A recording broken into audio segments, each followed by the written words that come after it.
بسم الله الرحمن الرحيم.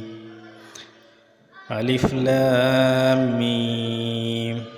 ذلك الكتاب لا ريب فيه هدى للمتقين الذين يؤمنون بالغيب ويقيمون الصلاة ومما رزقناهم ينفقون والذين يؤمنون بما أنزل إليك وما أنزل من قبلك وبالآخرة هم يوقنون أولئك على هدى من ربهم وأولئك هم المفلحون.